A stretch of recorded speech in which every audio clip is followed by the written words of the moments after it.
A defining moment, in my humble opinion, was this morning at 9 o'clock when the conference convened. With a large crowd and the excellence of the presentation. And I think that defining moment will carry through in our city, and I believe from listening to people from the other cities, the same will occur there.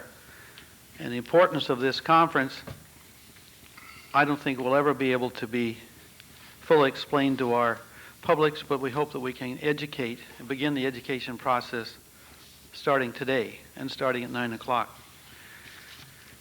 Continuing on with the conference, we get into, I guess, what someone said is the meat and potatoes, where you have some real practical presentations.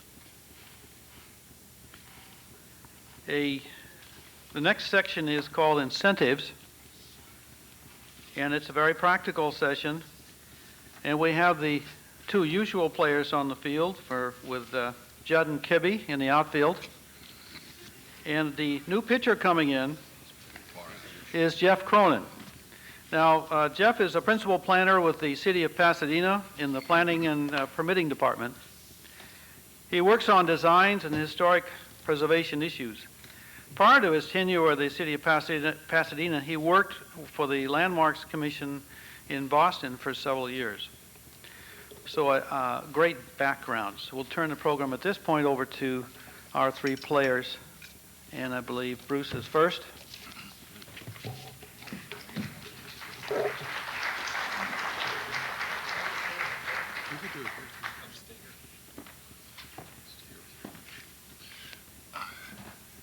The mayor had an easy shot at that, because if he'd said Bruce, he had 2/3 of a chance of getting it right.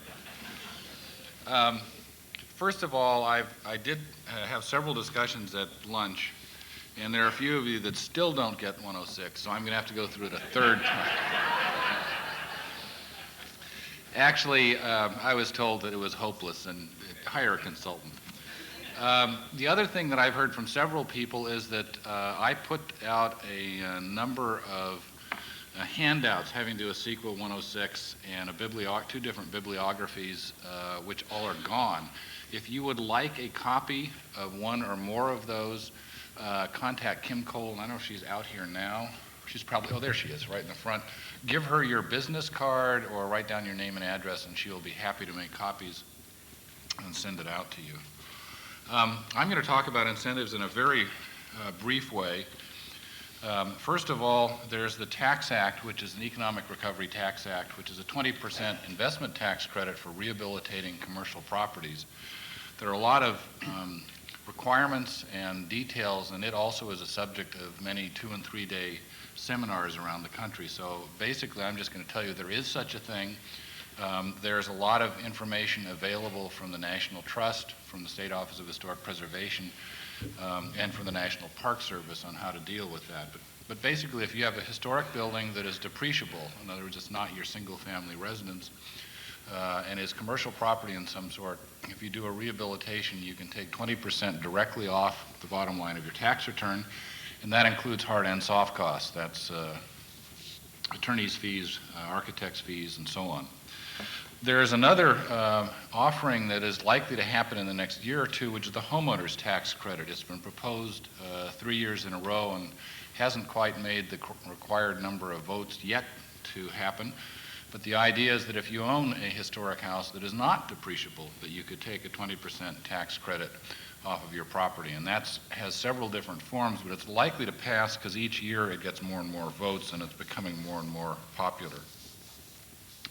In terms of state tax acts, there's a variety of different states that have tax breaks. California does not yet, but Colorado, for example, has a 20% tax break for rehabilitation not to exceed $50,000. Maryland has one up to 10% of the restoration cost that you can take off of your tax return. There are also tax abatements where you may be assessed at a reduced value, or your property might be assessed at the value prior to doing rehabilitation work. In Florida, this is worth up to 100% of the value and is good for 10 years, so the reduced tax rate is the rate that you're assessed for 10 years, and then it goes up. There are some CC&Rs, covenants and restrictions and so on. In the Mills Act is another possibility where you can get a 20% credit for a bond issue.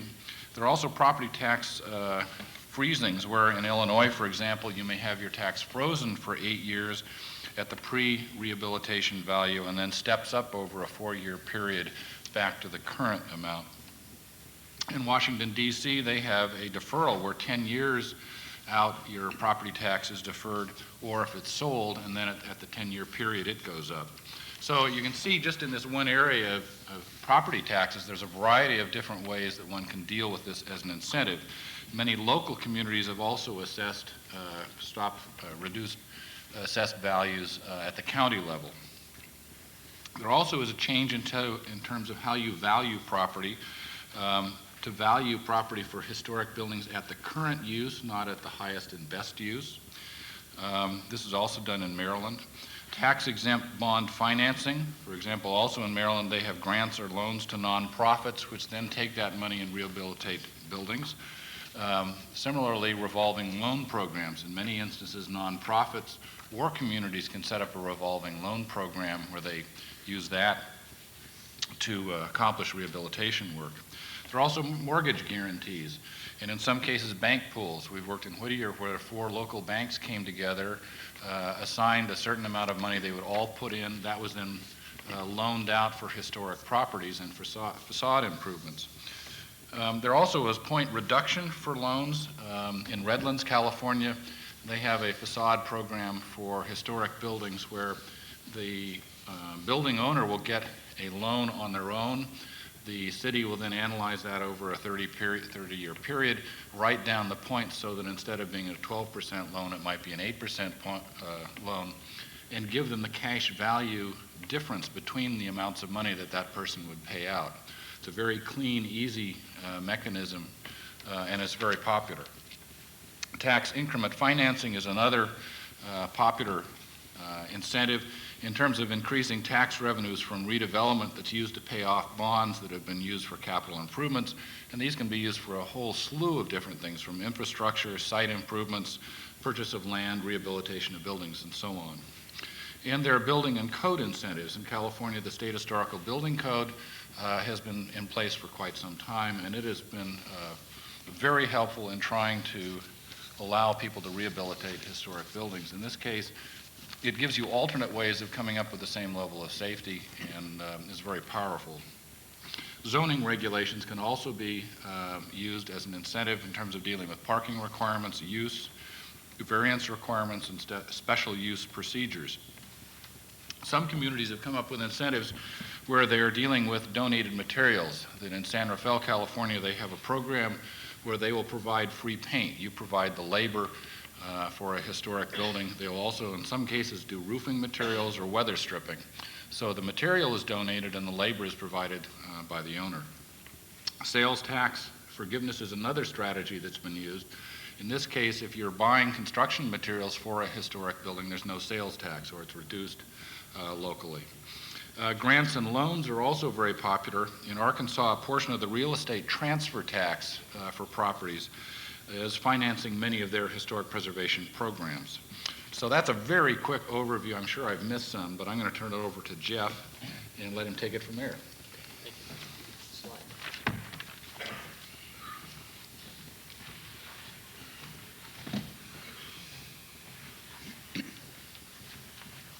All right. Thank you. I think it's a great compliment to Pasadena that the 3 cities have extended an invitation reaching down to Southern California beyond the Central Coast and the Bay Area, and I'm very pleased to represent Pasadena today. We have a pink flyer that's out on the table that represents state-of-the-art incentives in Los Angeles here. We thought were a good package of incentives as of a couple of years ago. We modeled this flyer after one that was distributed in Seattle.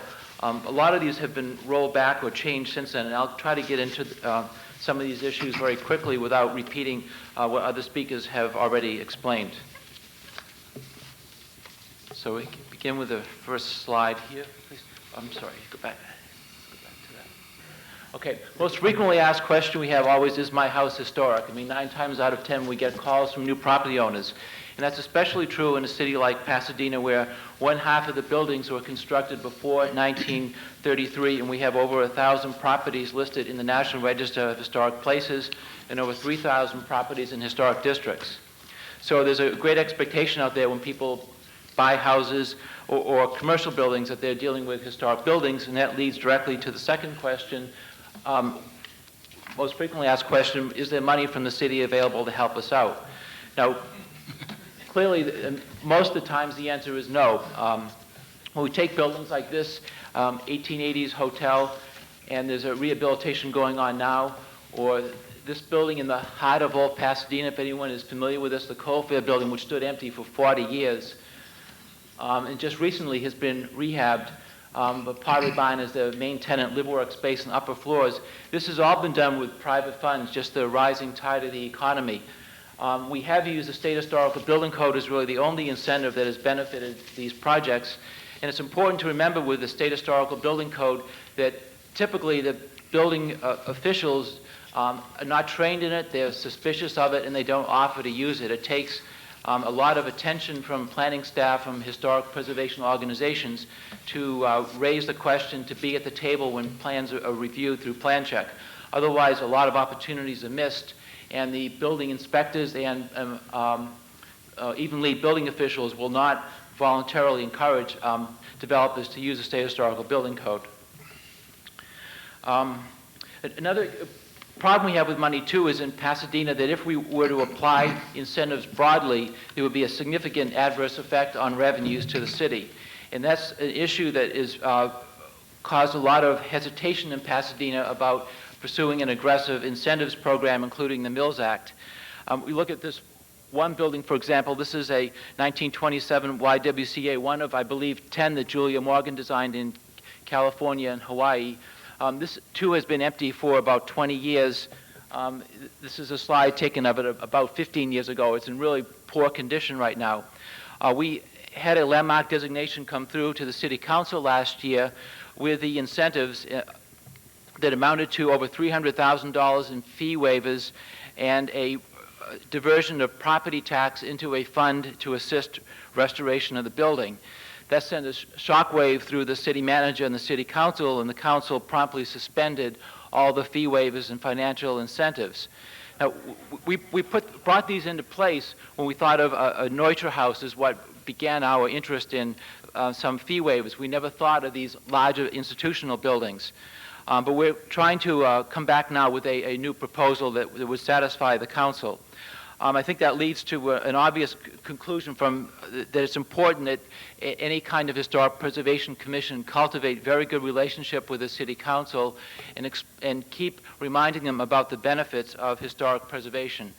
And that holds true as well for city manager and for building officials who, because without those 3 key players on the side of historic preservation, incentives are always going to have a very difficult time, especially when there's a lot of competition for financial incentives.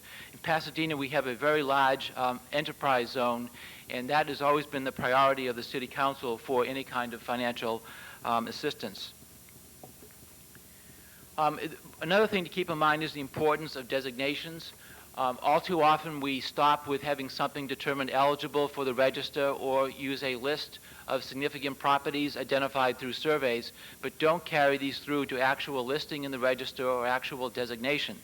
An example is there's money that we recently notified about from FEMA, a $45 million residue, I believe, and please correct me, people from the state office, from the mitigation and earthquake repair after the Northridge earthquake. There are 55 applications in with the state office and FEMA for a distribution of that money. We have, I believe, 26 of them from Pasadena. And we were in good position to have properties apply for these on very short notice because we had a lot of properties already listed in the register.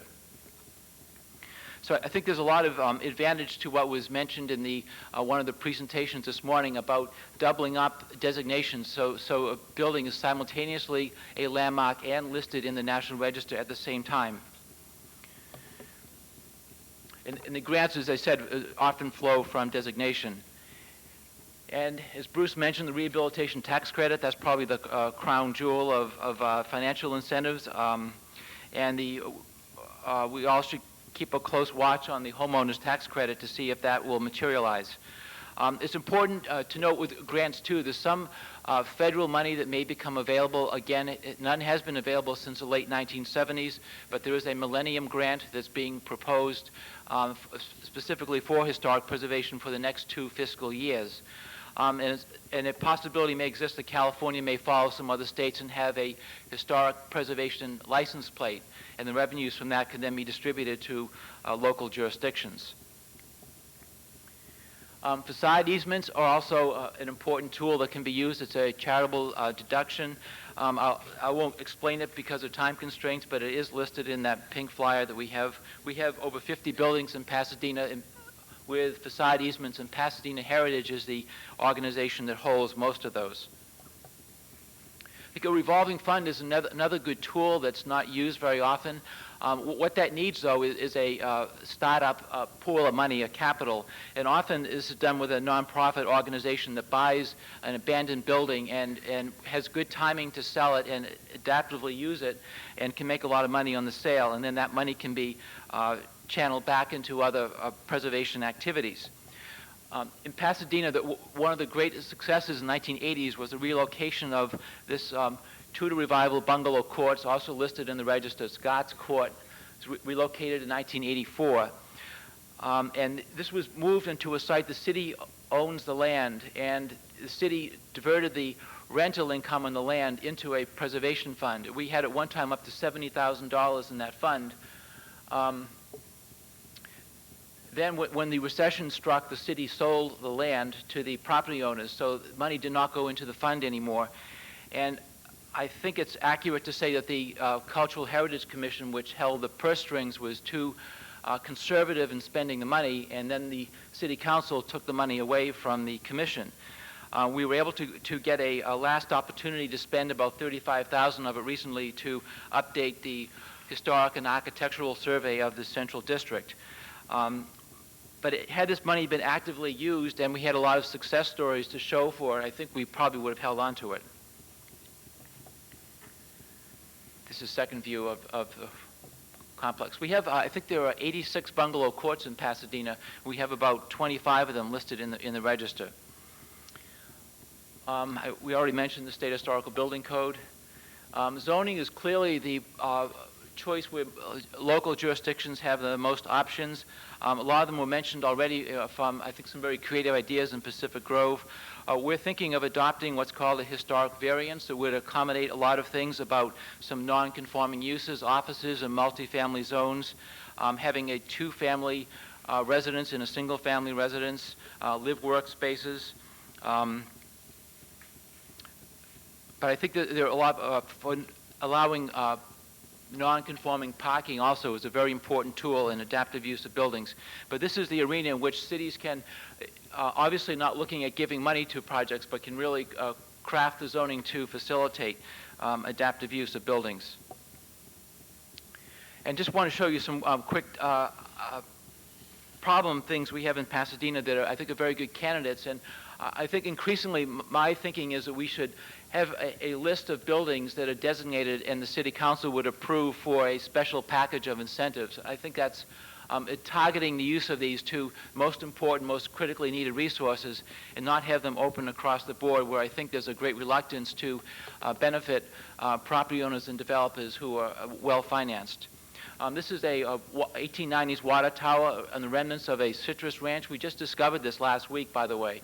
And this the developer wants to demolish it, and this would be we have a landmark nomination that came in, one of the panic nominations referred to earlier. We'll see what happens to that. This is an Art Deco building in Old Pasadena. It's been empty for over 30 years. It's in very poor condition. Saks Fifth Avenue is negotiating to acquire it, but this is a building that clearly had all the earmarks of needing a lot of financial and zoning assistance. These are some bungalows, Vista del Arroyo bungalows, set of 8 privately owned bungalows. It's a tragic story of what's happened to those. It would be a very good case study for a state or even national preservation conference. I think we're about to lose all of these through demolition by neglect and so forth. But that's clearly 5 or 10 years ago, some financial assistance would have made a big difference in this case. This house has been, there's a suit between the movers and the owners, and it's been up on a raised foundation for 3 years. It's in a area in which there's a lot of concern about the security of the building and avoiding arson. So it's an 1886 house. This similarly too, just demolition by neglect thing. This house is from, again, possibly late 1870s. It has some Gothic revival features. And transitional Queen Anne is very unusual to see one of these in Los Angeles area. This is another house that needs a lot of attention. And I forgot to bring a slide of the one that's most desperate condition. That's the Stewart Pharmaceutical Company in 1958. Commercial building, industrial building, rather, by Edward Durrell Stone was the architect. It's now owned by the MTA, who acquired it by eminent domain. But I think that we, in all of our discussions about incentives and identifying historic resources, should not forget modern resources. There are a great treasury of those throughout the Bay Area and here in the Monterey Peninsula, works by Thomas Church, Garrett Ekbo, Welton Beckett, and so forth. And in our surveys and preservation ordinance, we certainly should pay attention to those resources as well. Thank you.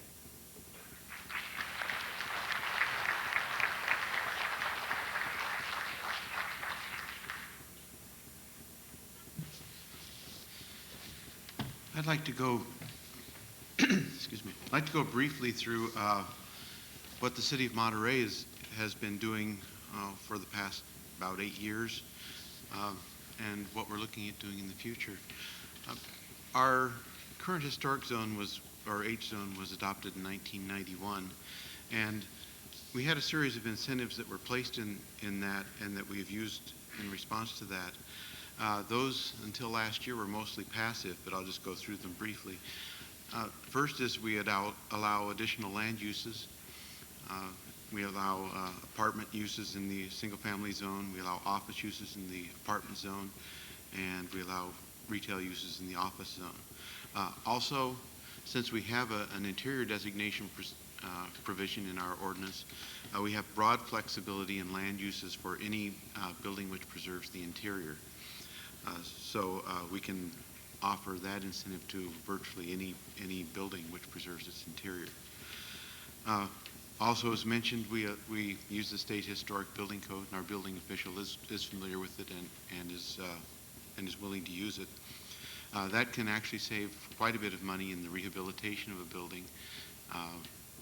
Some of the current code requirements are very expensive, and making sure that the building is safe, but using the old structure and old improvements can be an awful lot less expensive. So that can be, in certain circumstances, and it's mainly in commercial circumstances, that can be a very great savings. The city has parking relief. Right now, our parking relief is only in the downtown.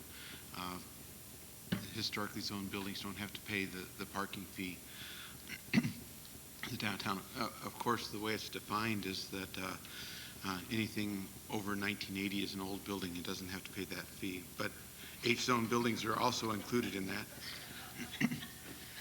And finally, no planning permit fees are required for dealing with historic buildings. So that's not the $300,000 worth of building permit fees that Pasadena was dealing with, but it is a small savings. So those are the things that we have offered for the past 8 years. This year, for the first year, we've gone from sort of passive to proactive. We managed to pry about $50,000 out of our community development block grant program, and that's being used for historic grants. And we have actually, we had $50,000 set aside. We spent $36,000 of it for 12 projects. And what we're doing with that is we're preparing, or we're paying for the preparation of historic preservation programs, which is very much like a small historic structures report. It identifies the historic elements of the building and what's necessary to restore that building. Now, this is something that's required if you have any major project in a historic building, so it's actually a pre-development requirement for dealing with any historic building in Monterey. So we're paying for that for 12 buildings, and we'll include that project, that that incentive also next year. The reason that we're paying mainly for permits, for studies, is that the CDBG block grant program is easier to administer for planning studies than for structural rehabilitation, although we would also like to do that. This upcoming year, we also have the CDBG program, but in addition to that, we have a commercial facade rehabilitation program that's just funded out of the general fund. That does allow us to provide grants for maintaining historic buildings. Again, that's a fairly low dollar amount, and we expect to see fairly low grants in relationship to that. But we are hoping to get some of our historic buildings painted. We have some that have some pretty badly peeling paint. So we're hoping to do preservation programs and some painting on those buildings this upcoming year. Our approach so far in the granting has been small dollar grants. Most of them are around $2,000 right now. Can go up to $10,000. We tend to use grants because rather than something like loans, because they're just a lot easier to administer. Loans require repayment, require a lot of staff, and we have very limited staff time. And actually, the program we have this year has sort of stretched our staff just a little bit. Matter of fact, the Historic Preservation Commission gets to look at 6 of those next Monday. So we sent them out a pack of reading material about this thick. Anyway, that's an active program, and we're very excited about getting into active incentives for our historic buildings. And what we see happening in the future is that right now the city is looking at a sort of comprehensive look. It's easy to say. Comprehensively looking at its historic policies, and we expect to see some change in our historic policies citywide. One of the key elements in the comprehensive look at policies will be incentives, and we have a historic process subcommittee which has 2 city council members on it, has the mayor and 1 city council member on it, and we expect that incentives will play a big role in inducing people to request historic designation. Some of the things that we're looking at in the historic process subcommittee are the Mills Act property tax relief, which has been on our Historic Preservation Commission work program for about 5 years now. I think we'll probably get that done this year. We're looking at expanding or making the list of additional uses that are allowable in historic buildings, including the possibility of looking at visitor uses, which right now are limited to a discrete number of sites in Monterey. We're looking at a series of fee and financial incentives that relate to city processes, city costs to property owners, that sort of thing.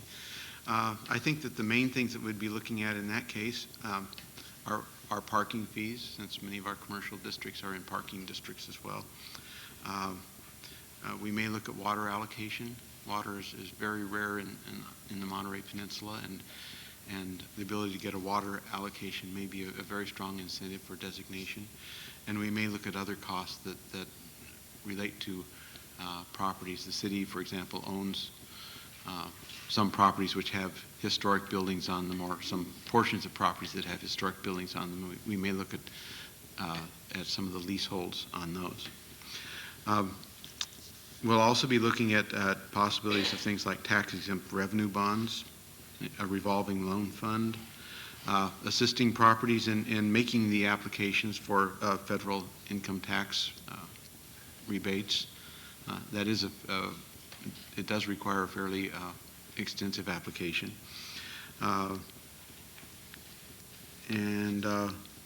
We'll probably be looking at the packages of incentives, like Jeff was talking about, setting up packs of incentives so that we can approach owners in an organized way so that they can understand what we're offering.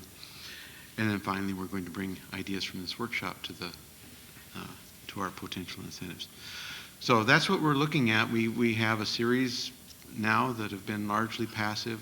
We're moving into an active program, and we hope to move into a more active program in the next few years.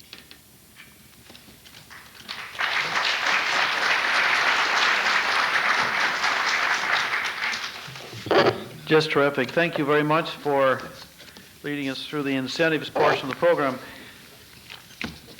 We want to remind you that the entire sessions all morning have been taped. So if you have a council member or committee member or commission member that missed this today, a little tip would be to secure a copy of these tapes, and if you can, take the time, sit with them through this, and bring them along. It's very important that we try to get as much of this information to the city as we can. Now, because of the taping, we're taking a little short commercial break, and they're going to be changing the names on the table, and we'll introduce the next session.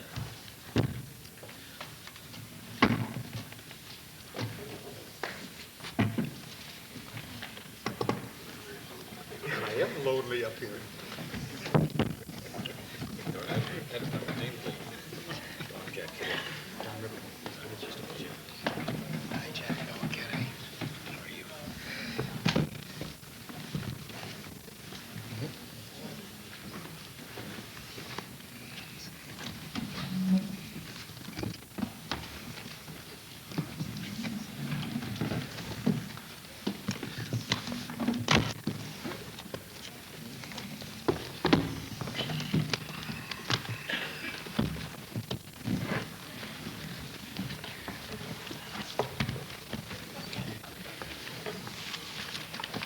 The next section is titled Costs Associated with Historic Preservation. And we're moving into the more practical area now, where we are going to try and come up with some practical information for you to answer some of the questions that I know all of us have been through. Returning to the lineup is the ever-popular linguist, Mr. Rip Kemma, and who's on the far left. He'd raise his hand. Thank you. And also now we have Jack Kidder. Mr. Kidder has 37 years experience appraising property.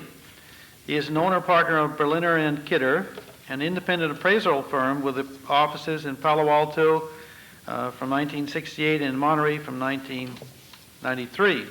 His primary area of professional practice is in counties of Santa Clara, Monterey, Santa Cruz, and San Mateo. Also joining at the table is Nolan Kennedy. Mr. Kennedy is a lawyer and a principal in the firm of Kennedy and Archer, which concentrates its practice in the areas of real estate, commercial transactions, and nonprofit organizations. He has written and taught on real estate law and other legal areas for the California State Bar and other legal and professional groups. He has been active in the community over the years, including service as a director and officer in the Carmel Bach Festival, the Monterey Peninsula Chamber of Commerce, and the Monterey Commercial Property Owners Association. Also joining him at the table, Mark Travail. Mark has just raised his hand. Mr. Travail is a general contractor. He remodeled his first historic homes during the summer breaks from his school teaching position in Crescent City during the late 1970s. After resigning from teaching and deciding to make more money, I believe, he moved to Pacific Grove and began remodeling older homes. Since that time, his company has remodeled and restored over 70 homes built prior to 1926. Mr. Travail has also renovated commercial structures. In Monterey, he converted the Carmel Canning Company warehouse into the Cannery Row Antique Mall. Mr. Travail is a past member of the City of Pacific Grove's Architectural Review Board and is currently a planning commissioner. Also joining him is it's Rob Chattel, is it? Thank you. And he has over 15 years experience in the field of planning, design, and construction. Unique qualifications include meeting the Secretary of Interior professional qualification standards in architectural history and historic architectural and licenses as both a general contractor and an architect in California. He specializes in applying the Secretary of the Interior standards for treatment and interpreting federal, state, and local historic preservation law and regulations. And joining them also is Larry DeRocher, Mr. Droscher has began his career in the insurance business in 1961 as an underwriter for the INA, now known as Sigma. He joined Monterey Insurance Agency in 1970 and became a partner in 1975. His professional certifications include Certified Property and Casualty Underwriting and Certified Insurance Counselor. And their topic again is costs associated with historic preservation. I guess the far left gets to start on the process, and my narrow issue here for a couple of minutes is the issue of historic preservation and property values. A very legitimate question to be asked. And in fact, a long time. I think probably because preservationists tend to be like old buildings as opposed to being numbers people.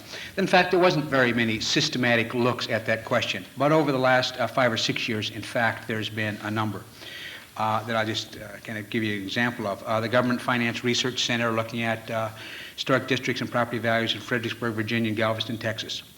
John Kilpatrick at the University of South Carolina looking at property values in Columbia, Beaufort, and Greenville, South Carolina. The Maryland study that I mentioned this morning, the look at the Central Business District of Bowling Green, Kentucky, state legislative hearings in Georgia, Dennis Gale at George Washington University at the impact of local historic districts in Washington, D.C., Kim Chen's work in Richmond, a number of master's theses, a variety of institutions, Kay Grable's look in Greensboro, North Carolina.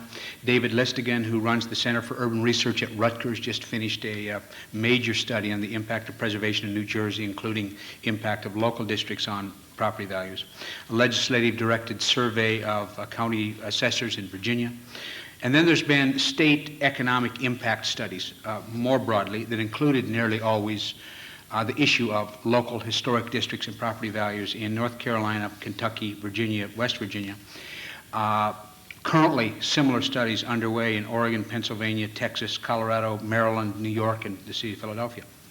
Now, some of these had a focus beyond the narrow issue of property values and historic preservation. But there has been a consistent pattern in these studies from a wide variety of methodologies and places and kind of movement from the academic oriented to the kind of user-friendly orientation. Significant impact of, positive impact of historic preservation in general and the impact of local historic districts in particular. Like Mr. Kidder, my technical training is as a real estate appraiser.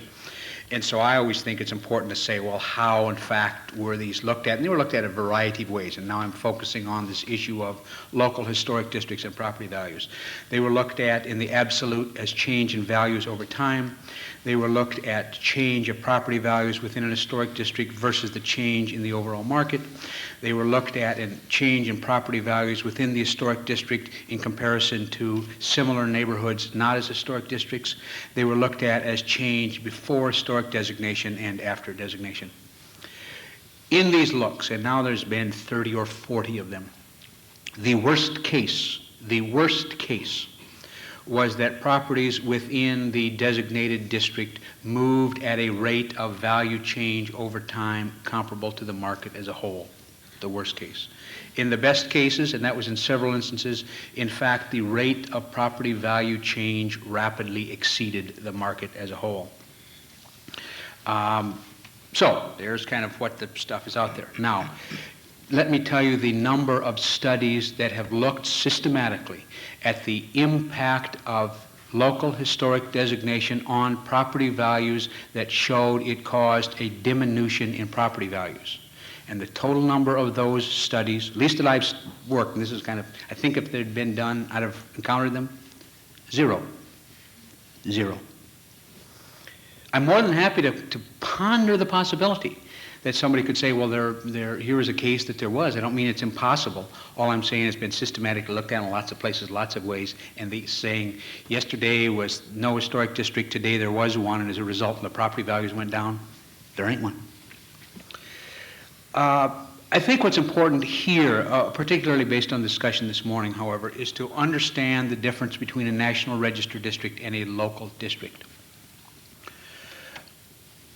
For those of you who may not know this, and most of you I assume do, but may not know this, the protections to a local property or the regulations, or the restrictions, or the constraints placed on an individual property by its listing on the National Register of Historic Places, or its designation as a contributing building within a National Register Historic District is precisely nothing. Nothing. Nothing.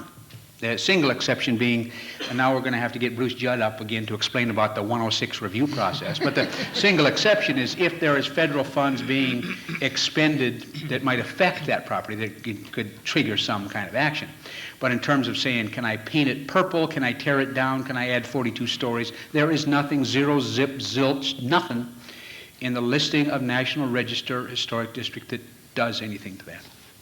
Now, here's some consequences of that. I was asked a question a few years ago by Carol Shull, who's the keeper of the National Register in Washington, to write an article about what is the impact of National Register districts on property value. And I pondered it and looked, and my conclusion is probably nothing. Now, there may be some exception to that in commercial historic districts, where the National Register listing is a threshold for the availability of the 20% historic rehabilitation tax credits. So there, I can conceive of where that might give some incremental boost. But the positive impact on values of National Register listing, I would suggest, is nothing. And the reason is it doesn't give you anything until the Historic House Homeowners Act is passed. There's no incentives for restoring National Register listed individual house, and because there's no protections, its impact is negligible. Well, that was kind of a theory of mine until I did a study in Indiana last year on a specific question of which was what is the impact on value of local historic districts. And two fabulous examples. One in the city of Evansville, Indiana, that has a large National Register historic district within which there is a local historic district. The properties are largely the same. They're a single National Register district. The age, the size, the configuration, the mix is virtually the same within the whole district. A smaller section, local district, subject to the carrots and sticks of local designation. At the beginning point of time, which in that case was about 22 years ago, the values in both of those, inside and outside the local district, but within the national district, were the same. The change in value in the National Register district, not part of the local district, in fact, is about paralleled the change in value in Evansville as a whole. The change in value within the local designated district has decidedly outpaced the market. Example one. Example two, also from the Indiana study, was in Indianapolis. Two side-by-side National Register districts, south and east of downtown Indianapolis, built at the same time, 1880s, 1890s, workers' cottages with some larger houses, built side-by-side, designated as two different National Register historic districts at virtually the same time. One is a locally designated district subject to the carrots and sticks of local regulation, the other no local designation. Over the time period, the National Register non-local moved in value the same as that quadrant of Indianapolis. The other district decidedly outpaced the whole region. I would suggest to you that that's for a reason, and that is being in a local district is value enhancing not because what it is now I got to do because some preservation commission said I had to. It is the confidence of what my neighbor now ain't going to do. That in fact that context is not going to be screwed up where my house is. And I bring, which leads kind of to the last point that I'll make. And that is this issue of individual listing of buildings as historic, be they national or local designation as historic. What impact economically does that landmark kind of individual designation have? I would suggest to you it has little, if any. And the reason is, if real estate value comes from its context, the individual listing of a building doesn't do anything to the context. Now, it might be argued that that local landmark has some people might pay a premium for that, but I would suggest to you that that might be confusing cause and effect to say that that's because of that individual landmarking. In fact, if a premium is paid for that local landmark, it's because of its fundamental characteristics that made it a landmark as opposed to its landmark designation. So I think when there is a positive enhancement of value of properties, it is the sum of the properties, and it comes from the district, local district, and not from the individual landmarking.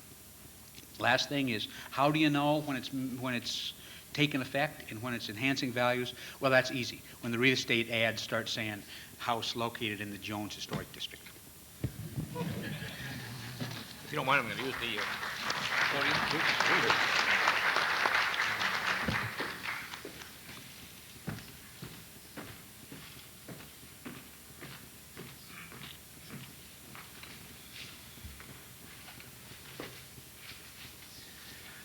Not that I'm moving over here because of what Mr. Rip Kim has said, although as appraisers, you'll find quite readily that there's going to be differences of opinion. That seems to be common in the field. I have not conducted as many studies or reviewed as many as he has. I do have some specific experiences, and I'd like to bring those to you today. Let me preface my remarks. I was asked to speak on the issue of valuation today. I'm going to give you a little background of my experience, particularly appraisals of historic properties. And finally, I'm going to give you the answer to the question, and I will then answer questions that you may have specifically about examples that I've gathered in the meantime. I do want to point out that my comments and conclusions are general in nature. They do not attempt to quantify the incentives or the specific dollar amounts or tax credits, et cetera, that you've heard about today. And that'll become readily apparent why when I give you the answer to the question. The question is, are property values affected in a positive or negative manner when they are included in a historic district or designated a historic landmark or historic structure? But first, let me give you a little bit of my background regarding the appraisal of properties of this type and my appraisal background generally. I've been in the appraisal business for 37 years, 30 years as an independent consultant, appraiser, expert witness, 25 of those years with an office in Palo Alto. I still have an office in Palo Alto. I've had an office here in Monterey in the last 5 years.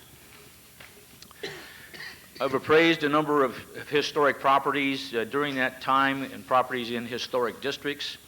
I would say that most of those were in my earlier part of my career. They were in the Palo Alto area. A lot of my comments are going to come from that, and in fact, just coincidentally, there are two things going on up there at the moment. One, a rather heated interim ordinance and an attempt to stop demolition of what is perceived as being historic structures in Palo Alto. And two, my partner and I are collaborating on an appraisal of an historic preservation easement on a Queen Anne property that is eligible for listing on the National Register, but has not been so as yet. Some of the properties that I've appraised include a lot of the old brown shingles and Maybecks in the Professorville district of Palo Alto. That's, for those of you not familiar with that, that's roughly a 10-block area south of town toward Stanford University. Was originally settled and built for professors of the university back around the turn of the century. My experience in that area at the time, 30 years ago and 20 years ago, was those older homes were cut up into small units and leased month to month or on a season by season to Stanford students. Many of them were in states of disrepair. They were not owner occupied. At the same time, the Palo Alto Medical Clinic, situated between Professorville and downtown, had proposed a 9-story expansion and a major reconstruction of their facilities, which they've now moved out toward El Camino Real. And many of those old homes were purchased by the clinic and by speculators who believed that was going to come to fruition. A number of those homes were demolished. Fortunately, a number of them were saved and have been subsequently rehabilitated. The things that I've seen in that particular district over time has been this metamorphosis from that particular type of tenancy and the rehabilitation and enhancement in values that have brought about owner-occupied homes, extremely costly, very high value. In part, I'm sure that's because of the district that was formed and the homogeneity that was retained. It's also caused some problems for some people within that district as well, which is the negative side of that aspect. Other homes that I've appraised include the Crocker Mansion in Hillsborough, roughly a 30,000 square foot, 3-story structure that was also part of roughly a 450 acre tract. Ultimately was subdivided. The structure at that time was questionable whether in fact it contributed any value at all to that site. It has since been acquired, rehabilitated, and is now used as the Nueva Day School. The Grand Island Mansion, a 30,000 square foot structure out on Steamboat Slough in the Delta, built by a lumber baron back in the teens and early 20s. And I've consulted with the property managers of Mrs. Lurleen Roth on the Filoli Mansion in Woodside. With respect to commercial properties and historic preservation and historic designations, I've been more of an observer over time to the recent date.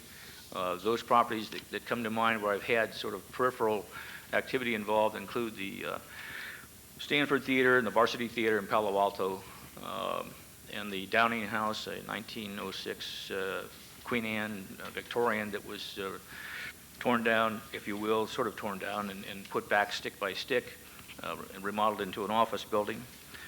The Stanford Theater you're probably familiar with. Young David Packard acquired that property for something in the neighborhood of $250,000 or $500,000.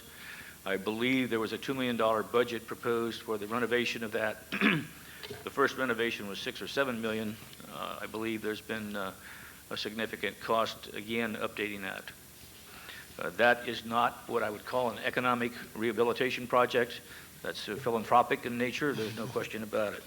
The converse of that was another developer's conversion of the old Varsity Theater, similar Art Deco type movie theater at the other end of University Avenue in Palo Alto. That's been converted to a Borders bookstore.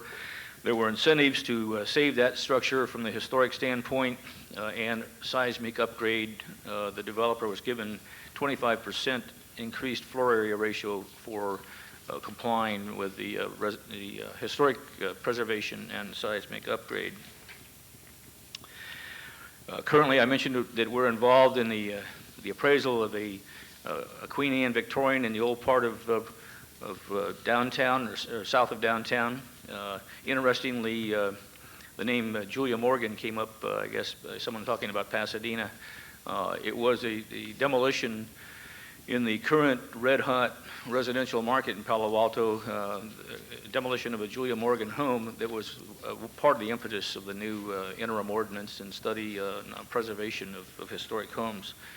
The other name that was mentioned, which I just learned, was Edward Durrell Stone, also connected with Pasadena. I own an Edward Durrell Stone designed Italianesque office building in Palo Alto. I want to change the exterior. I hope I'm not going to learn something drastically about preservation when I go back there next week.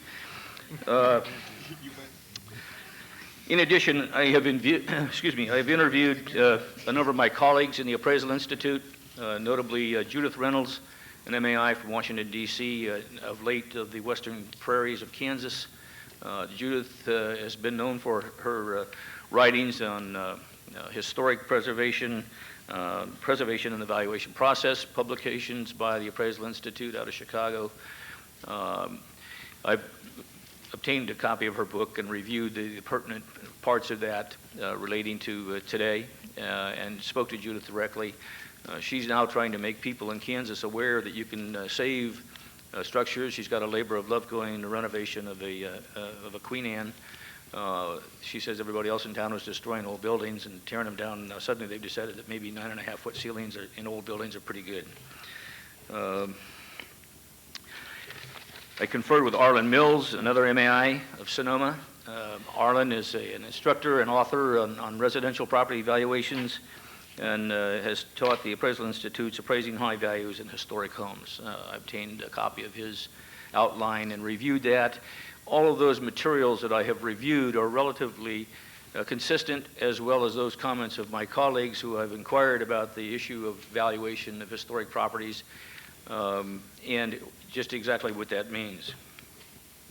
I've interviewed a number of past council people in Palo Alto, staff members there, and developers in connection with the current rather vitriolic set of circumstances there where they have 300 or 400 people show up at a council meeting to discuss this ordinance they're going to extend.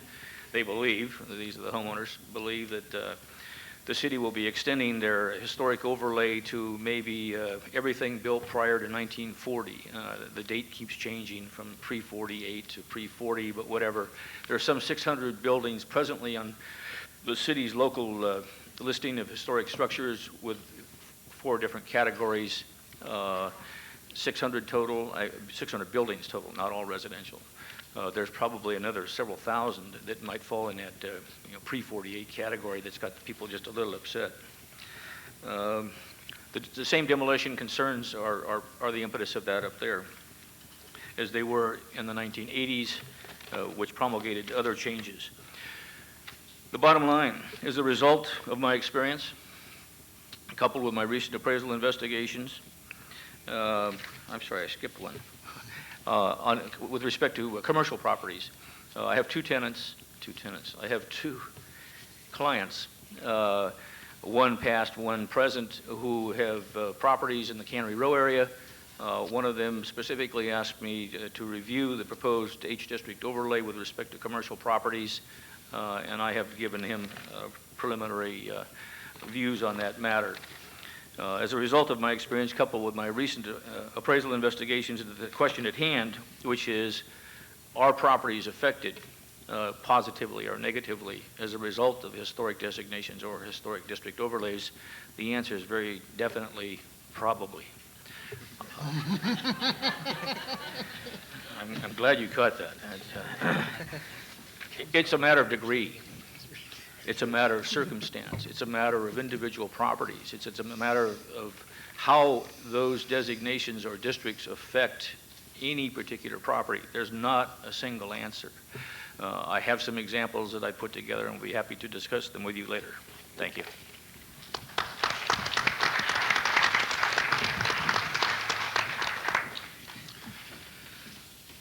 Coming as a lawyer, it's been mentioned earlier that this afternoon was the practical time.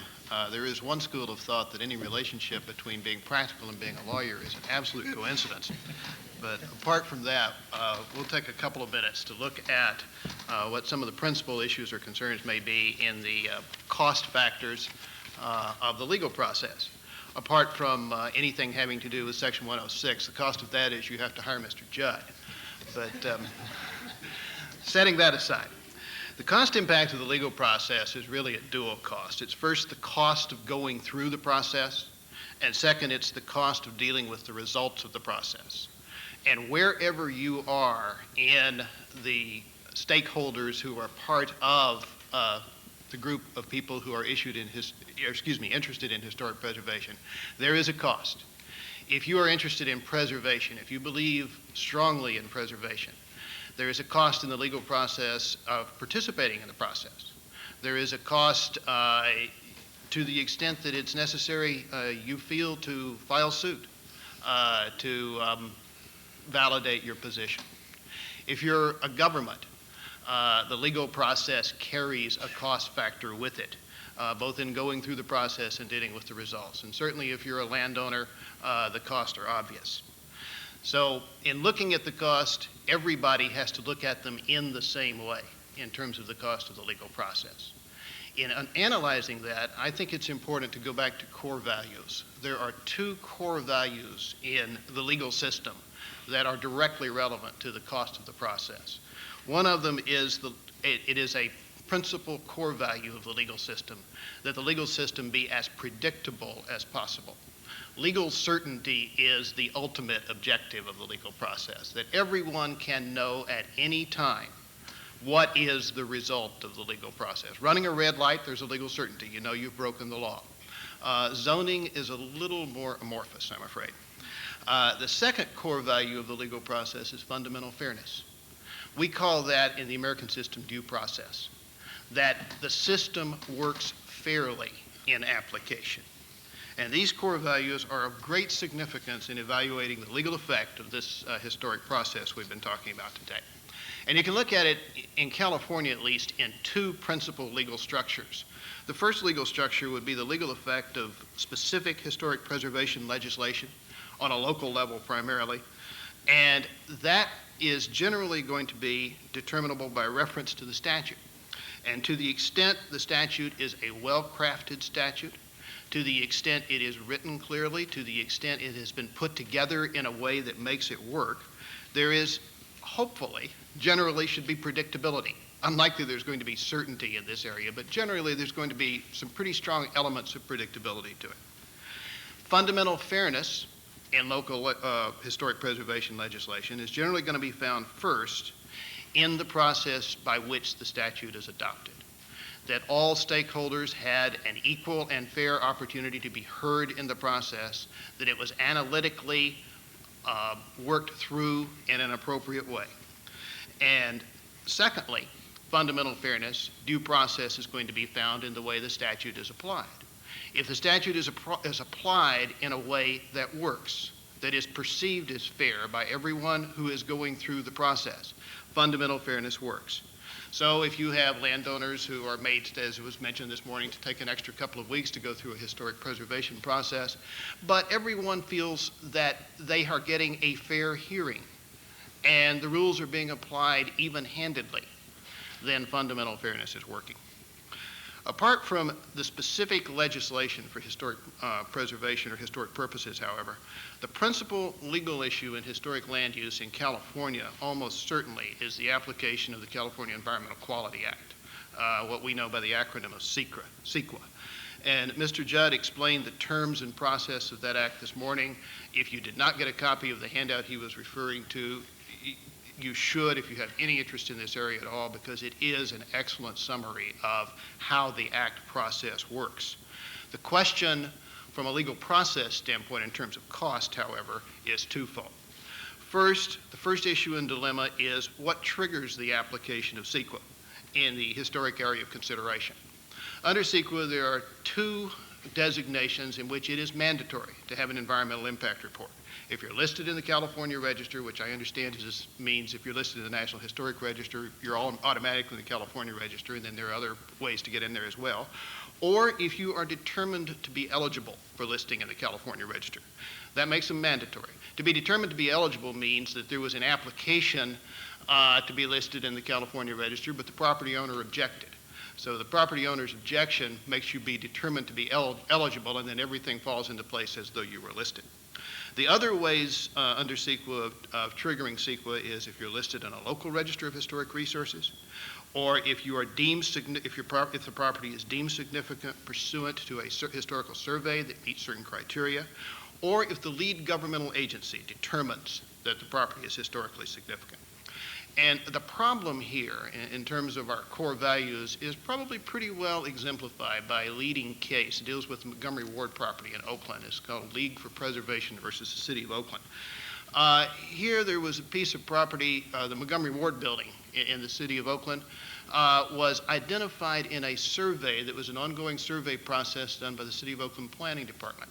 And it was identified as having historical significance to it. The city, in trying to do some economic rehabilitation, wanted to get the building torn down. They were sued by preservationists on the grounds that environmental impact report was not being prepared because the city had come up with a negative declaration. Essentially, the fact that it was listed in this survey led the appellate court, after probably 3 or 4 years of legal process, and God knows how many, hundreds of dollars of legal fees, to decide they had to go back and start all over again and do an environmental impact report because CEQA applied. The issue is lack of certainty. The issue is the cost of the process to everyone involved to get them there. And there is enormous lack of certainty in what it takes to trigger CEQA application. Well, the question is, so what? So CEQA applies. If you're a large project, you're going to be under CEQA and doing an environmental impact report more often than not anyway. If you're one of these nice people who owns a small home that is potentially historically significant, you might be a little chagrined to find that you're going to need to do an environmental impact report. The problem with an environmental impact report is, first, the report itself. It is a costly thing to do, and it involves time delay. Many a project is abandoned simply because someone finds they cannot get a negative declaration under CEQA. The second problem under CEQA is complying with the mitigating effects. If you've got to do an environmental impact report, almost inevitably you're going to have mitigation factors that are going to have to be met, which will add to the cost of the project and may well diminish the utility and value of the property. So, predictability and fairness in triggering these effects is of significant importance, and it goes back to the very beginning of what is it that it takes to be identified as historically significant under CEQA. And finally, in the legal process, there is, although we know this never happens, the issue of the misuse of the process to use historical contention, not to establish basic facts of historical status, not because of a historical concern, but because of some other outside agenda through which the historical overlay is being applied. And that, of course, is just destructive to any perception or application of either predictability or fairness. So what do we do to minimize cost in the legal process for all stakeholders? We, on the local legislation level, work to have clear, effective legislation in which all stakeholders have an opportunity to participate in the development and in the process and can perceive it as fair. On a broader level, in working to identify historical properties, we try to be as certain and predictable and fair as possible in giving everyone the input. Thank you.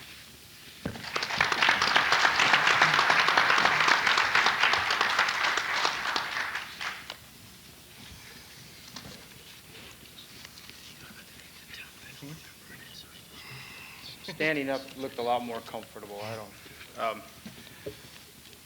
My point of view is much more, it's not nearly as grandiose as the first three speakers, because as I see historic preservation, for me, it's sitting under somebody's leaky historic roof, having coffee with them as we discuss the cost of renovating their house. And I can predict with certainty that it'll cost more to save the old house than just to knock the sucker down and build it all brand new again. That is absolutely for sure.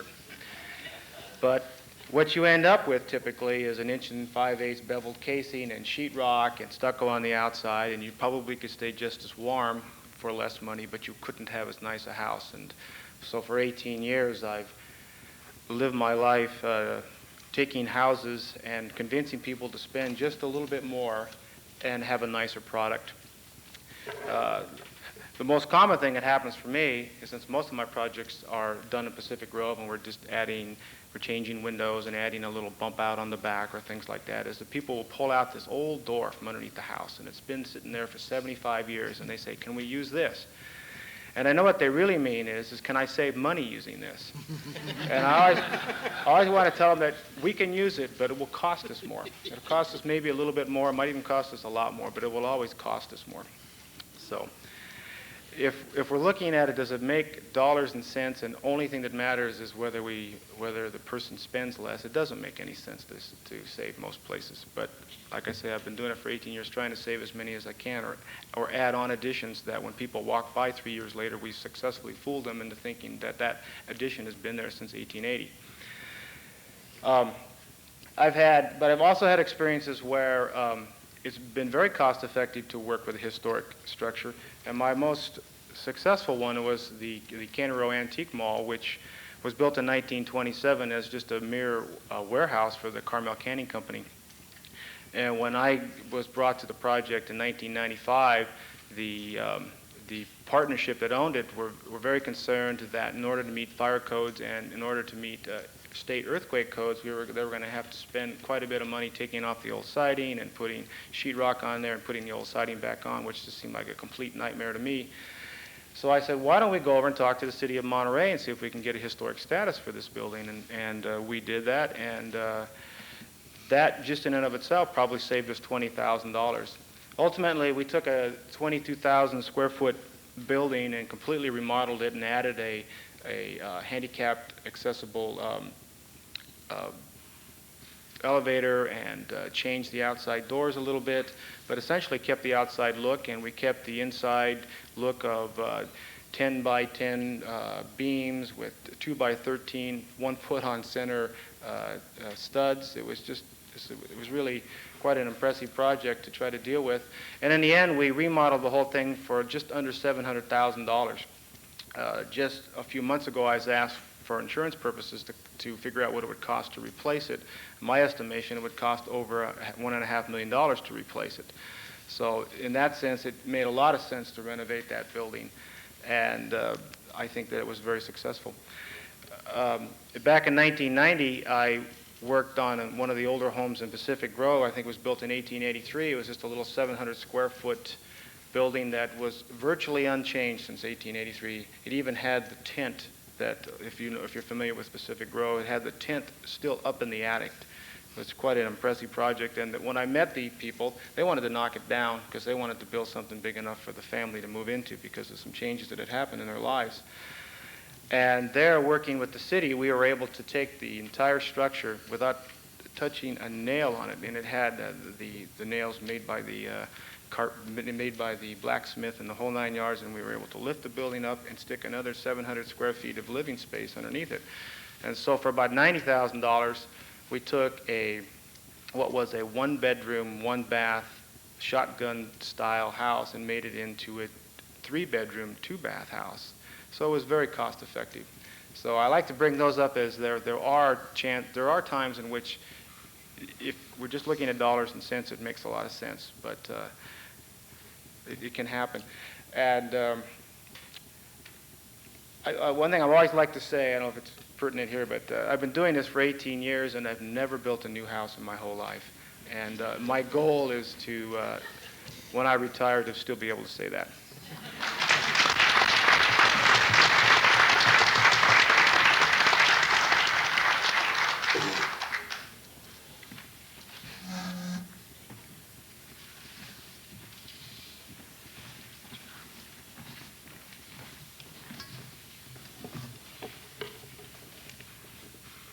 I have slides. I wanted to talk about a case study and kind of bring a few things together here that are significant. This is Engine Company 28, an old firehouse in downtown Los Angeles. It's a building that was constructed in 1912 and sat vacant for about 15 years before a private developer came forward to work with the redevelopment agency, which was representing the city of Los Angeles, in trying to dispose of the property. This is a great success story of a preservation partnership, that being between a public agency and a private developer. The property was sold to the private developer in the mid-1980s at a price that was based upon the land value, which was about $850,000 at the time. So it excluded the value of the building itself. The building had, at the time, about 20,000 square feet. So it was quite a deal for the developer. The only caveat that went with that was that they had to maintain a portion of the upper floors as an office for a nonprofit organization. Now it's called the Los Angeles Theater Alliance. They have a 50-year lease.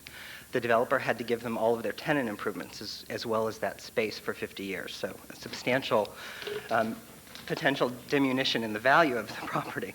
But they did get it at a reasonable cost. Let's say, the property value may have been really $1.5 million versus the $850,000 they purchased the property for. So the developer worked very closely with the city. My actual initial involvement in this project was as a staff person for the Los Angeles Conservancy, the local nonprofit group, which advocates preservation of historic buildings. Once I was hired on at the Community Redevelopment Agency, I had the opportunity to actually work very closely with the property owner. This project was undertaken as a certified rehabilitation project, that is, for investment tax credit purposes. After 1986, the Tax Reform Act of 1986 reduced the available investment tax credit to 20% of the certified rehabilitation costs. This project was completed utilizing the 25% investment tax credit, and it could not have been accomplished without using that investment tax credit. The building would not exist today. So those tax credits have served at least this project very well.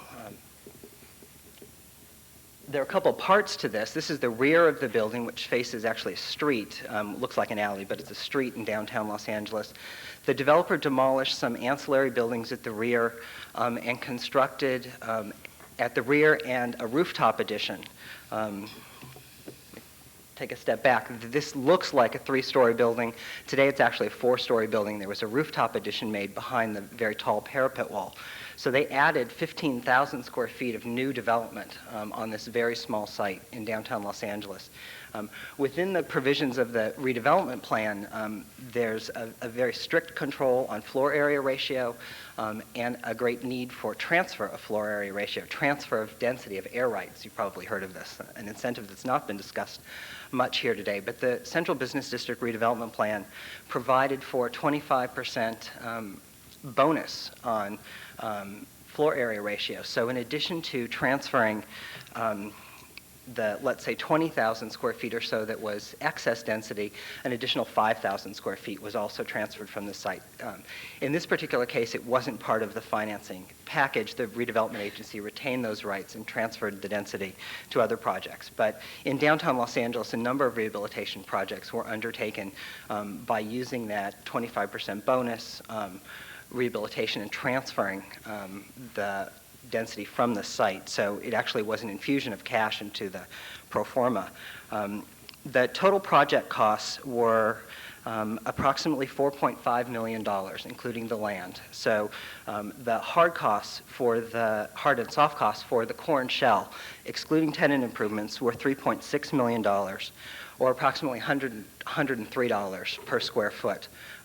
In downtown Los Angeles, that would be extremely cheap to build an office building. There's not exactly economies of scale here, however, because the building is relatively small at 35,000 square feet. The parking requirements, which was mentioned today as an incentive, were absolutely not relaxed with respect to this building. And for the 15,000 square foot additions that were made, code-required parking had to be placed on site. So that actually made life very difficult. The parking is accessed through the rear. Let me take a step back and mention the design review process that a project goes through when it's a certified rehabilitation project, and again, that public-private partnership that occurred between the private developer and the city. The redevelopment agency at the time in the mid-1980s, when a lot of these projects were being undertaken, had a staff of people experienced in applying the Secretary of the Interior standards for rehabilitation, which are the standards by which certified rehabilitation projects are judged. They have to comply with all of the 10 standards, including those aspects of the project that are new construction. So the rear of the building, a little difficult to see here in this slide, mimics some of the character-defining features from the front facade. It has 2 towers. It's not constructed of the same brick veneer that the front has, but is stucco, but has some details that recall the character of the front. The rooftop addition, which is often very controversial in historic building rehabilitation, was allowed because you can't see it basically from the street. The parapet wall was so tall. So we were allowed a great deal of latitude. I do want to tell you one reason why this project worked, and probably why it couldn't work if it was just an old building. If it was not a historic building, this building probably wouldn't be there today. And that's use of the State Historical Building Code. There were 53 building code modifications that were allowed here at this site by working very closely with the local building official. The site would have been extremely difficult to reuse. It's narrow and has very limited access. 2 new fire stairs were constructed inside, which allowed some play with the code, but we could not get fire sprinklers throughout the building, which would have given us a great deal more flexibility. So instead, there's a very creative use of infrared beams that detect fires in this building, because many of the ceilings are pressed metal.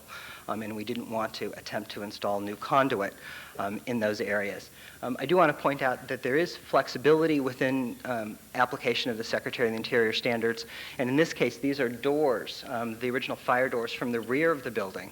The fire doors which existed at the time the rehabilitation started would fit at, I think, engine company number 27 in Hollywood. So they were removed, and they went to another building constructed about the same time where they fit. And the doors from the rear were reinstalled in one of the driveway openings for the trucks. They're placed so they enter into the building. They would have never done that. They would have opened out. But in this particular case, they're held fixed in an open position, and you can get a feel for the fact that there were doors there, and something else went on here. This building also sits 10 feet out into the middle of the street, into the right-of-way, and we were able to work very closely with the transportation department in Los Angeles to allow for an arcade to be opened up here. If you could look just a little bit to the left, there's an opening in the side of the building that's new. So we were able to allow the sidewalk to extend actually in and under the upper floors of the building to balance those issues. So this is one of those cases where preservation worked very well. It's a rehabilitation project that was completed 10 years ago. It's still very well maintained by its property owners. The four partners are both actively involved in the restaurant on the first floor, which is called Engine Company 28, very successful. And the upper floors are occupied by another partner, Mullen Consulting. So they have a vested interest in the quality of maintenance that is used here. And I wanted to talk just briefly about some of those costs. There probably are some additional costs with respect to maintenance, but it's really the level of quality and care that's taken in maintaining the building, not necessarily additional costs, because they take great pride in this property, and I think that that's probably true of most owners of historic properties. But the actual costs probably are no different than owning an old building. With respect to the rehabilitation costs and things like putting in new mechanical, electrical, and plumbing systems, there was greater cost in inserting those facilities in this property. All of the original mechanical, electrical, and plumbing systems were not operable and wouldn't suit a new use. So there was additional cost in installing some of those things because, again, great care had to be taken. But with respect to the life cycle cost of all of the new equipment that was put in, it would be no different from an old building to a historic building. The cost of, again, maintaining equipment like that would be pretty much the same. So this is a great success story, and again, it's really because of, and I'll repeat it again, the public-private partnership between the city and the private property owner.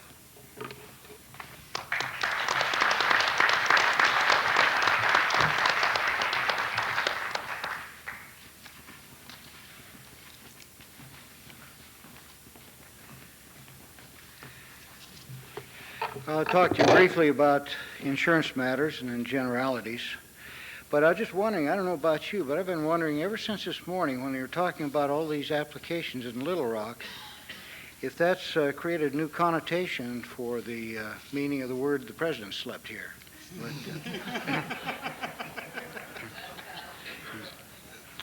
anyway, the question I think might be if historic buildings are easily insurable.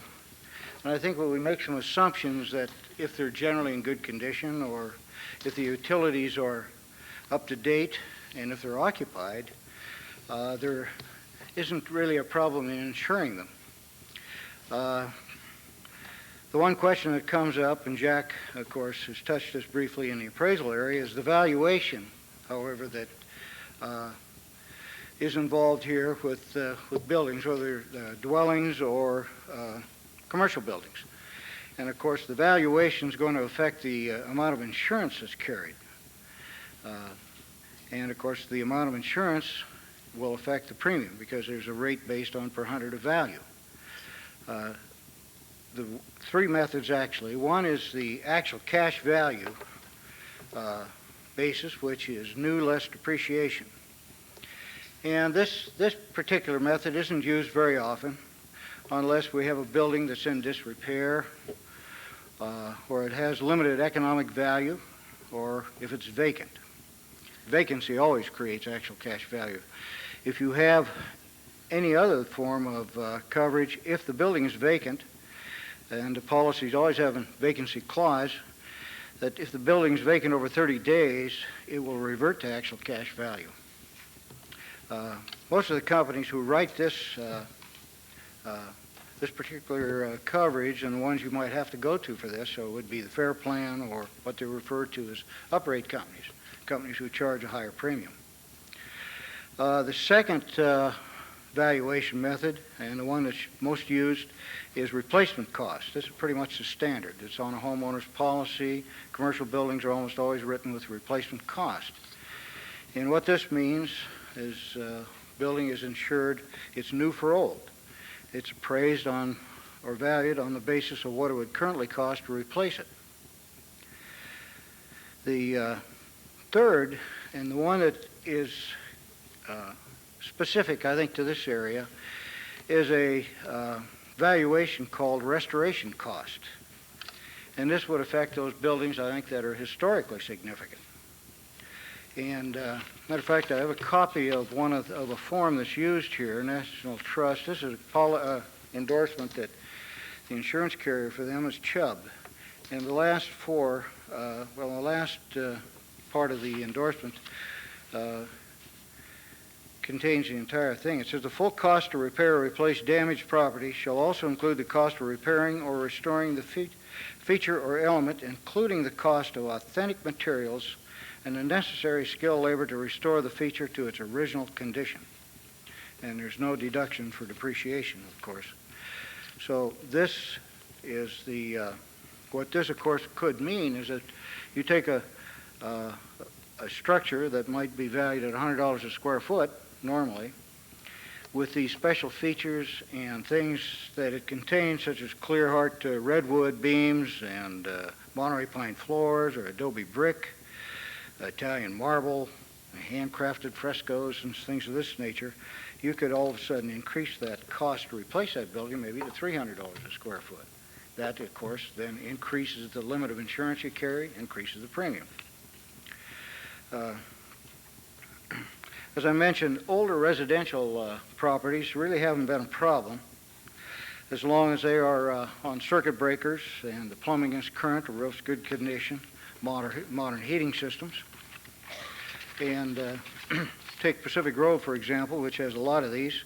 Most of these homes aren't a problem because they've been updated for modern living. Some of the things that the underwriters, the people who work for the insurance companies and write the insurance, don't care for are wood stoves and window bars. And a couple of years ago, when earthquake insurance was a big issue, before the California Earthquake Authority was established, another concern was retrofit. Problem with that was that the law said that the insurance companies had to offer on residential properties earthquake insurance when they wrote the policy, and if it wasn't taken, it had to be offered every other year thereafter. Earthquake being a catastrophic exposure, the capacity available to the companies was limited, and that, of course, affected their ability to write a homeowners. The retrofit, the things we're concerned with, of course, is foundations, the plates tied to the foundation, shear walls, water heater secure, and so forth. And a number of the cities, and again, Pacific Grove, for an example, requires much of this on a remodel. Foundations, for example, in these old Victorians, it might be on piers and things of that nature. Now, if the owner feels a home is historically significant and aware of the premium difference, then the restoration cost approach, of course, be taken. And to mention an insurance company who is a major writer of this, Chubb again, and again, Jack, sorry about this, but they do their own appraisals and establish their own values. Yes, this creates pretty much an agreed amount type of thing, name of another endorsement that's used in some cases, especially commercially. And however, sometimes you can approach this differently. You don't have to use the restoration cost approach. You can ensure, say, a special feature within the structure. It might be a fresco, it might be a mural, a crafted staircase, things of this sort, and write it on what's called a fine arts floater. In other words, schedule this as you would other fine arts and contents in your home. Churches, of course, and there's some with some expensive stained glass, very significant stained glass windows, altarpieces, things of this nature can be insured that way.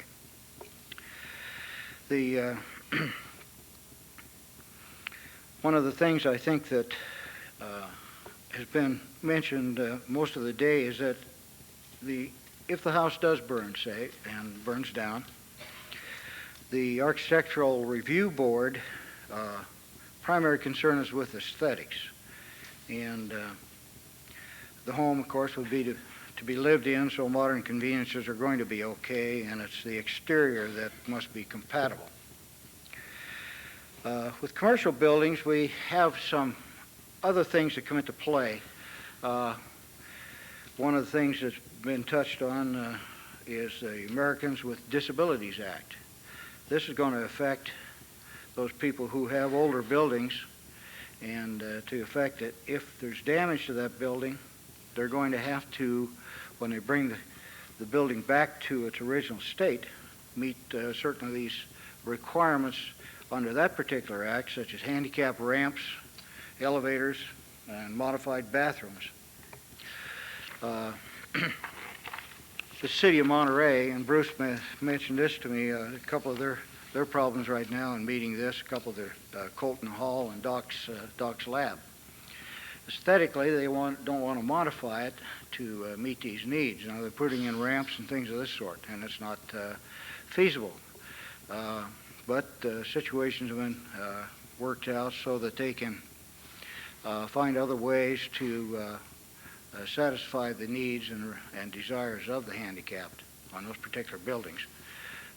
Some of this would be maybe with a museum set up on the first floor or something of this sort, or a mini museum that would make the display or the features of that building available.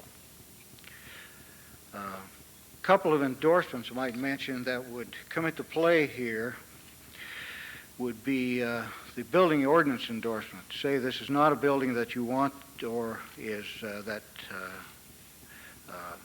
going to be a historical building, but you're faced with the things like the Americans with Disabilities Act and some other codes, sprinklers, for example.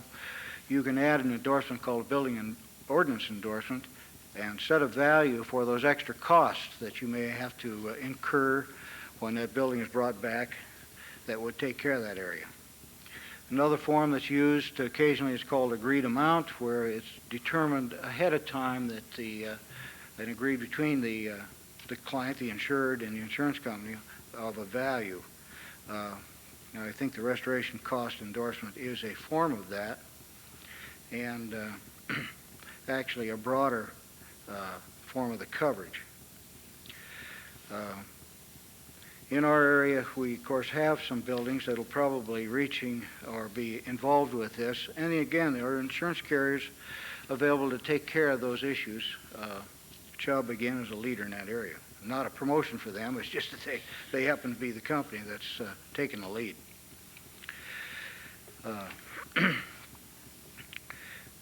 Not a great deal, as I can recall, has really been said about the state historic building code, what it actually does. It's my understanding that it will give you some latitude with your building, say on a partial loss or something of this nature, if it's a historic building and say there's windstorm damage to the roof. Monterey roof replacement is supposed to be a fire retardant roof. Under the historic building code, you have latitude. You don't have to come back with that. You can come back with the original type of roof for the maintain the aesthetics. Appears to me that it's pretty much case by case. I think it's a cooperative thing between the building owner and the building departments to work on each situation as it arises. And in most cases, I think right now, with the exception of PG's ordinance, which created anything, I think prior to 1927 became historical. But it's the building owner's decision at this time as to whether he wants to apply for that particular designation. I think this is basically a summary of what can be done from the insurance perspective.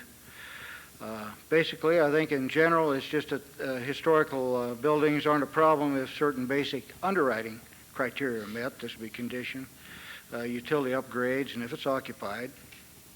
And for those that are significant enough, then the restoration coverage can be purchased. Of course, its cost is going to be higher due to the higher limit that's created.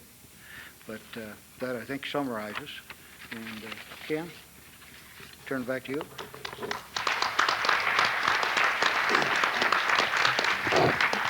Good. Can we give them a little bigger hand than that? They did a terrific job. Thank you.